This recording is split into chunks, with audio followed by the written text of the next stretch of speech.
अस्सलाम वालेकुम। उम्मीद करता हूँ आप सब खैरियत से होंगे। ईरान ने इराक के अंदर जो अमेरिका का अड्डा था उसके ऊपर अटैक किया है, बैलिस्टिक मिसाइलों से अटैक किया है और दर्जनों मिसाइल जो हैं वो दागे गए हैं, जिससे जो अमेरिका का अड्डा है उसको काफ़ी नुकसान पहुंचा है। अभी उसकी डिटेल तो सामने नहीं आई, लेकिन कहा जा रहा है कि काफ़ी नुकसान पहुंचा है। दूसरी तरफ जो ईरान के वज़ीर ख़ारजा हैं वो रशिया पहुंच चुके हैं और रशिया में सदर पुतिन से उनकी मुलाकात हो रही है और डिटेल जो चीज़ें हैं वो डिस्कस की जा रही हैं कि रशिया इस टाइम पे कहाँ खड़ा है और किस तरह वो ईरान की मदद कर सकता है। लेकिन मेरा तज़िया है, मैंने अभी जो थोड़ा सा स्टडी कर रहा हूँ उसमें यह है कि जो ईरान के ऊपर अमेरिका का जो डायरेक्ट हमले से पहले रशिया और चाइना तो बातें बहुत कर रहे थे, लेकिन इस हमले के बाद रशिया और जो चाइना है वो मुझे लगता है बैकफुट पे चले गए हैं और अभी वो सोच विचार में है कि हम किस तरीके से जो ईरान है उसको सपोर्ट करें। दूसरा, इस हमले के बाद अमेरिका जो डायरेक्ट इन्वॉल्व हो गया इस जंग में, इसके बाद अमेरिका के अंदर जो है कई शहरों के अंदर मुजाहरे फूट पड़ रहे हैं और जो अवाम है वो सड़कों पर निकल आई है और वो जो है वो गो ट्रम्प के जो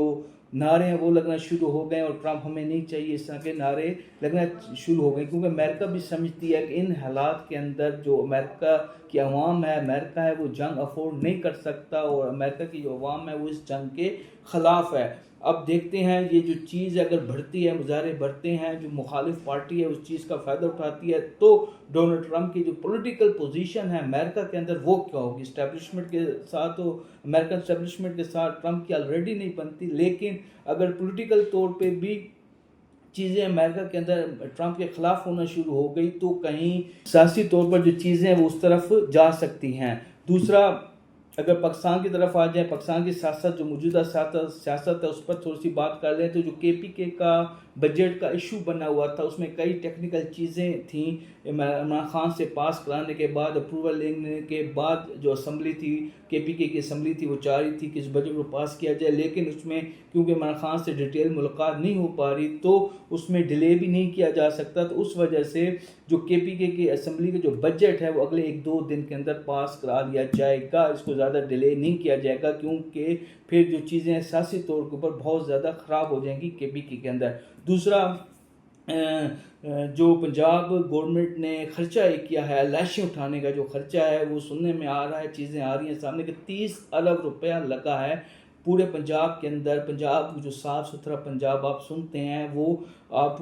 30 अरब रुपया लगा है, खर्च हुआ है टोटल जो लाशें उठाने पे। और मज़े की बात मैं आपको बताऊं, 10 अरब के राउंड अबाउट जो जानवर हैं वो सेल हुए हैं पंजाब में इस साल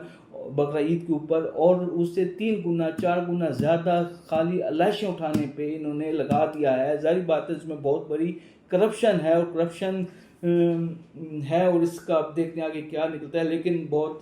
मुज़हका बात है कि 30 अरब रुपया खाली इन्होंने लगा दिया है लाशें उठाने के ऊपर। दूसरा, वापडा के नए चेयरमैन आ गए हैं। पुराने जो चेयरमैन थे जनरल सजाद गनी साहब वो घर चले गए, उन्होंने कुछ ज़ाती मुसफ़ियात की वजह से रिज़ाइन दे दिया था, तो वैकेंसी खाली हुई चेयरमैन वापडा की, तो दोबारा एक नए जनरल आ गए, रिटायर्ड जनरल, जिनका नाम है सैयद इमदाद हुसैन। तो पता नहीं क्यों सिविलियन इन अदारों के अंदर जो बड़े अदारे हैं, नैब को उठा लें, IT को उठा लें, वापडा को उठा लें, तो वहाँ पे नादरा को ले लें, तो हर जगह पे जो रिटायर्ड जनरल हैं वही बैठे हैं। पता नहीं सिविलियंस को क्यों मौका नहीं दिया जाता। बहुत शुक्रिया।